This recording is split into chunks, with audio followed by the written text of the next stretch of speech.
Hi, what is your name? My name is Darren Booth. This is Natalie Pollock for Natalie Pollock News Channel. And I want to talk a little bit about soccer. You mentioned soccer when I first met you. Yep. I played pro soccer in the UK for 5 years. Tell me about it.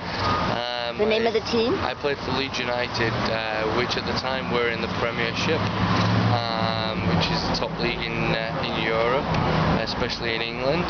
And I played there for 5 years, and due to an actual bus accident, that stopped me playing football professionally. So yeah. Was that bus? I was on a bus when it crashed and banged my chest. Oh, this was in England? In England, yeah. Oh. And it crashed and I banged my chest, which calcified a bone, which grew outwards but started growing inwards towards my heart. So. And is this better now? Or? Oh yes, this is going back 8 years now. So. What years did you play soccer? I was there from 96 to 2001. So this was pro soccer? Yeah. And you made good money? It was a lot better than the wages I'm making right now. Well, hey, that's good to hear that you can make money from sports. What about the Bombers? You mentioned that you did play for the Bombers and you're going to try out again. I tried out for the Bombers in 2008 and I had to go back to England, so I missed that season. But when I came back in 2009, they had a new coach, Mike Kelly, because Doug Berry had actually left. Tell me about Mike Kelly. Why he didn't like you? I don't know. I think it was just that I was English. I turned up to training camp in a pair of soccer cleats and soccer shorts, a toque and a jumper. And I remember one thing I can remember quoting that was in the Winnipeg Sun, that he said he's obviously not seen the show What Not to Wear, but I know he's warmed up when he takes his toque off. That's what he said.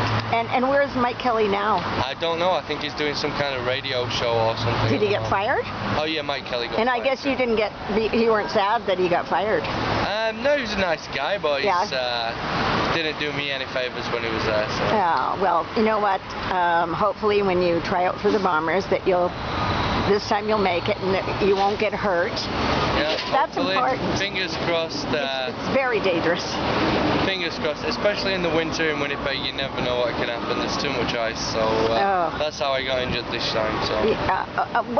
What kind of injury are you most afraid of? Because when I watch, I'm not afraid of any injury. Really, you're not afraid of being tackled? I mean, I see these guys. I don't know. I don't fear. I don't have no fear for that, really. Really, you see a 300-pound guy like the fridge. I played pro soccer and then I played some professional rugby in the UK. So there's some big guys in rugby. So.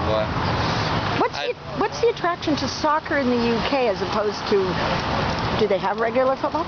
What's that? Do they have regular football in the States? I mean, in England, sorry.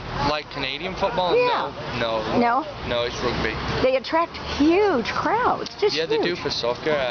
Biggest crowd I played in front of was 55,000. Where was that? That was Old Trafford.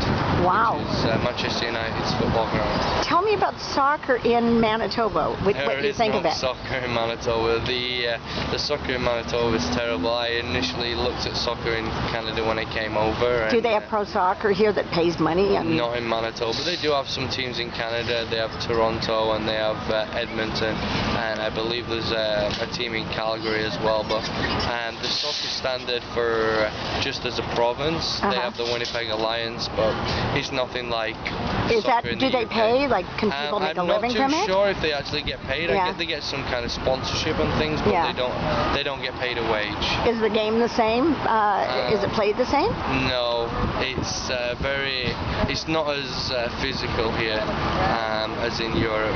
Europe is England for one is renowned as one of the most physical leagues in the world.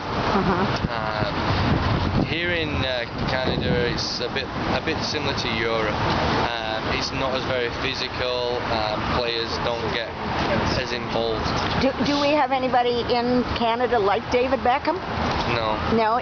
Does he deserve all the great publicity that he does get? He's very good at marketing himself. That's all I say. David Beckham is not the best footballer in the world, but marketing-wise, he's the best person to market for anything. He does market. I think his wife's too skinny.